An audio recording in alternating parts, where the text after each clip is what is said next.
Selamat datang di Pusaka pemirsa, senang sekali saya Rekali Masada kembali hadir menjumpai Anda. Selama 30 menit ke depan, saya akan mengajak Anda untuk menjelajahi dunia pusaka Nusantara.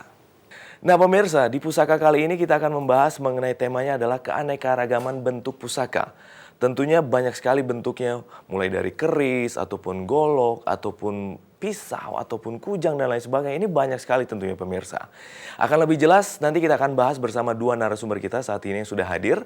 Ada Mas Doni Satrio Wibowo. Apa kabar Mas Doni? Baik Mas Ari. Nanti kita bahas mengenai bentuk-bentuk pusaka ya. Siap, mari kita obrolkan Baik. bareng. Satu lagi, beliau ini merupakan pemerhati benda-benda pusaka yang juga nanti akan bicara mengenai benda pusaka yang dibawa tentunya ya. Yaitu adalah Mas Muhammad Rizal Arus Busman. Saya panggil Bang Rizal aja ya. Boleh, silakan. Baik, Bang Rizal ini sehari-harinya apa nih Bang Rizal kegiatannya? Saya bekerja di salah satu hotel di Jakarta. Oke. Ya, bidang kitchen.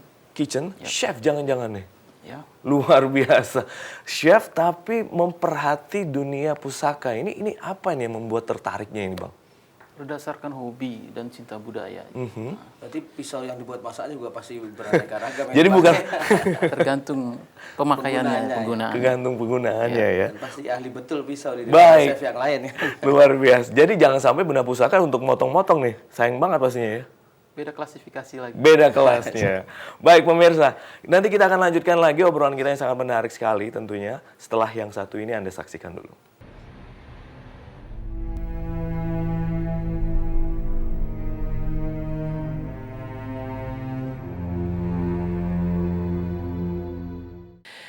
Kembali lagi masih di Pusaka pemirsa, dan saya masih bersama dengan Mas Doni dan juga Bang Rizal. Dan kita masih membahas mengenai keanekaragaman bentuk pusaka. Dan ini memang beraneka ragam sekali tentunya bentuk pusaka ya. Kalau tadi kita sudah melihat salah satu bisa dibilang ini koleksi lah dari Bang. Koleksi awal ya Bang Rizal. Betul, koleksi awal. Tapi ini melihat dari pusaka yang ada di Indonesia ini, Mas Doni, ini kan memang beragam bentuknya ya. Betul. Ini mungkin bisa Anda jelaskan satu persatu. Ini dari Sabang sampai Merauke, apakah ada di depan kita ini mungkin dari Iya. Aceh atau dari Sumatera? Karena setiap budaya kan adalah pilihan. Jadi setiap daerah, setiap budaya, entitas budaya kan akan memunculkan pilihan berbeda dengan daerahnya. Betul. Itu berkenaan dengan alam pikiran, berkenaan dengan sosial budayanya. Misalnya nih dari ujung paling barat ada rencong ya. Ini ada 2 buah rencong, ada rencong yang agak lebih besar. Yang menarik adalah hulunya ini kan.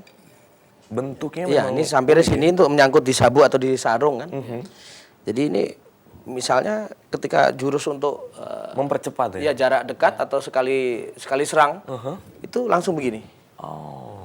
Tapi kalau untuk bersilat atau untuk perkelahian yang jangka maksudnya duel, dia akan begini itu pakai silat. Oke. Jadi namanya? Cenderung ke taktikal. Iya. Taktikal. Taktikal. Yang menarik dari rencong hulunya itu memungkinkan untuk Fleksibel. fleksibel. Jadi benar-benar unik sekali ya. Yang kecil rencong juga. Begini. Ini yang untuk sekali tusuk begini masuk ke dalam. Ini apakah untuk perempuan atau Perempuan dan laki-laki. laki-laki sama ya? Terus sama tadi untuk ini begini untuk perkelahian yang taktikalnya ya, yang bersilatnya. Karena Cuk Nyadin, Cuk Mutia juga menggunakan rencong. Nah ini dan ada kemiripan di di seluruh Nusantara. Sebenarnya perang itu memakai senjata yang lebih panjang, pedang, parang, gitu ya. Nanti bentuk pedang parang juga beda-beda. Tapi selalu punya senjata tikam pendek. Sebenarnya setiap daerah punya masing-masing, misalnya Aceh dengan rencongnya atau Bugis dengan badeknya, begitu kan. Nah, ini misalnya badek ini dari mana? Bugis, Dari Bugis. Lagecong ya, Gitu. dari Bugis. Terus ini saya dapat ini dari Nusa Tenggara ini. Ini apa nih? Badik juga. Iya, badik itu mereka sebut ya pisau ya, ini dari Nusa Tenggara ini. Ini kalau melihat dari bahannya, ini kira-kira kelihatan nggak dari tahun berapa? Kalau ini sudah baru, ini kan kayu mangga hutan ini. Tapi ininya yang sepuh, yang tua ini, pisaunya ini dari Nusa Tenggara. Karena catatan di sana juga kurang kan, hanya ada folklore, ada PR tersendiri untuk mencari tahu jejak-jejaknya. Oke. Terus ini varian pedang yang masuk ke dalam ya Bang Rizal, ini suduk namanya. Suduk. Pedang suduk. Jadi dia melengkung ke dalam seperti keris, jadi condong leleh dia ke dalam. Ini lebih ke daerah mana ini? Ini kebanyakan ditemukan di Jawa, Jawa Barat, Jawa Tengah, Jawa Timur. Oke. Di Bali juga ada, tapi di Bali diberikan warangka keris. Jadi ini dipakai sebagai keris kalau di Bali, karena memang keris Bali besar-besar. keris ya? Iya, masuk ke dalam dapur keris. Iya. Namanya keris pedang mereka nyebutnya orang. Iya. Kok di kita di Jawa ya maksudnya, bukan di Bali. Di Jawa disebutnya ini masuk golongan pedang, pedang suntuk. Karena lebih panjang daripada keris. Iya, karena keris Bali di sini ada ya keris Bali panjang-panjang. umumnya Jadi panjang. ini disebut juga keris tapi keris pedang gitu. Keris Dan pedang. diberi baju keris, warangka keris kalau di Bali. Oke. Ini kalau melihat dari benda ini benda dari tahun berapa ini? Ini dari Grobogan, saya dapat dari dari Terah Bupati Grobogan ya. Ini perak semua. Dari pemberian dari Sultan Agung, konon begitu ceritanya. Mataram sebagai pengukuhan. Ya. Kira-kira begitu. Baik, kalau Bang Fian sendiri ini bawa apa nih, Bang? Oh. Saya hanya Bang bawa Rijal beberapa bawa bilah ini ya. ya. Bang Rijal bawa ini tadi yang Golok ini golok. dan satu golok lagi ini Cirebon Sepuh. Cirebon Sepuh. Ya, Cirebon Sepuh. Dari bilah, bentuk bilah dan pamor ini masih tergolong zaman sebelum Islam Mungkin masuk. bisa diangkat nih. Masih zaman Hindu ya. Ya, Bang zaman Rijal. Hindu karena dari bentuk bilahnya ini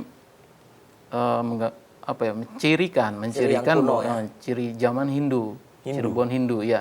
Oh, Terus jadi ini dari itunya saja bisa kelihatan Ya, dari zaman mana dapur, ya? dari Ya, dari bentuk dapur. ya. Nanti kita bisa lihat tangguh. Tangguh itu gaya zaman mana gitu kan. Nah ini kan sudah sangat korosif betul ya Bang Rizal ya. Berkurang bentuknya ini udah sering digunakan sebenarnya. Karena alat perang. Ini jadi zaman dulu bisa bilang kemungkinan digunakan untuk bertempur ataupun berperang ya? Untuk berperang. Karena sebuah pusaka itu ya cenderung dipakai untuk berperang dan sebagai pakaian. Sebagai pakaian. Atribut ya. Atribut. Oke, ada lagi mungkin yang lebih unik bisa. Ini kalau yang ini seperti apa ini? Ini dari mana nih? Ini dari Sumatera, Iya Pak, ya. dari Minangkabau. Tumbuk ladu. Tumbuk lado, seperti tumbuk lado. Tumbuk lado, namanya unik ya? Iya. Ladu itu cabai itu sambal, tumbuk itu ulek-ulek gitu, ulek-ulek untuk nyambel. Karena bentuknya ini ya Bang Rizal ya, bentuk hulunya mirip Bentuk hulunya. ulek-ulek. Dan dari penjelasan yang saya dapat mengenai tumbuk lado itu adalah bila terkena bilah ini rasanya itu ya itu seperti terkena lado, seperti kena cabai, pedas. Pedas. Iya, perih. Tidak ada yang mau pastinya. Iya. Oh tidak, saya juga enggak mau Mas. Betul, betul, baik. Baik, ini memang luar biasa sekali nih. Tentunya banyak sekali bisa dibilang benda-benda pusaka yang ada di depan kita. Ini masih sebagian kecil. Tapi buat Anda pemirsa jangan kemana-mana karena masih banyak sekali hal yang menarik yang masih akan kita bahas bersama dengan dua narasumber kita saat ini. Jadi pastikan Anda tetap terus di Pusaka.